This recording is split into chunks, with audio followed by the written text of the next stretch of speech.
A right circular cone and A right circular cylinder have equal base and equal height. समझे आप मेरी बात?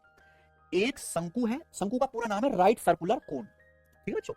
Right circular cone है और एक राइट सर्कुलर सिलेंडर है, दोनों का बेस सेम है और दोनों की हाइट भी सेम है। बेस सेम होने का मतलब दोनों का जो सर्कल है बेस वो बराबर है, यानी कि दोनों सर्कल की रेडियस सेम है, हाइट भी सेम है।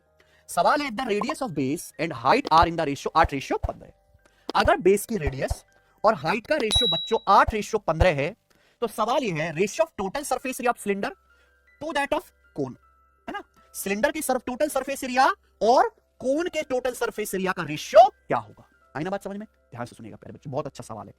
सिलेंडर के टोटल सरफेस एरिया और प्यारे बच्चों क्या, कोन के टोटल सरफेस एरिया का रेशियो आपसे पूछा है, ठीक है ना? बेलन के संपूर्ण पृष्ठीय क्षेत्रफल और कोन के टोटल सरफेस एरिया का रेशियो आपसे पूछा है। तो पहले मैंने सारे सवाल रेशियो वाले डाले, है ना बच्चे? बताओ।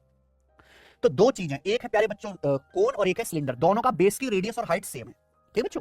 अब आप एक बताओ, रेडियस 8 है, हाइट 15 है, तो कोन में तो स्लांट हाइट भी होती है ना प्यारे भाई? आप बताओ कोन की स्लांट हाइट क्या आएगी? अभी मैंने बताया भाई ट्रिपलेट बनता है 8 15, क्या आएगा ट्रिपलेट? 17।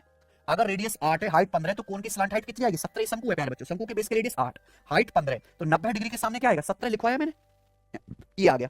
आप बताओ बच्चों सिलेंडर का टोटल सरफेस एरिया क्या होता है?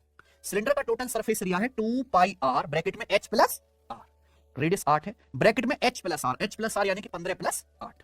ये क्या सिलेंडर के टोटल सरफेस एरिया का फॉर्मूला है? पिछले उसमें पढ़ चुके हम, है ना बच्चों? कोन के टोटल सरफेस एरिया का क्या फॉर्मूला है? पाई r ब्रैकेट में l प्लस r। पाई r रेडियस कितनी प्यारे बच्चों? 8, ब्रैकेट में l प्लस r, l कितना है? 17 प्लस r, r कितना है? 8। क्लियर है बच्चों? तो आप जब रेशियो लेंगे तो क्या आ जाएगा प्यारे भाई? 8 पाई से 8 पाई कट गया, मतलब कट गया कि नहीं कट गया? ये कट गया प्यारे भाई। ऊपर क्या आ गया? 15 प्लस 8, 15 प्लस 8 23, 23 दूनी 46, और नीचे क्या आ गया? 17 प्लस 8 25, तो 46/25 इस सवाल का आंसर है। कौन सा ऑप्शन है? सी, है ना बच्चों? हालांकि सवाल सॉल्व करने के लिए पूरा लिखने की जरूरत भी नहीं थी, क्योंकि अगर आप फॉर्मूला लगाएंगे 2 पाई r ब्रैकेट में h प्लस r, तो ऊपर 15 प्लस 8 क्या बनेगा? 23।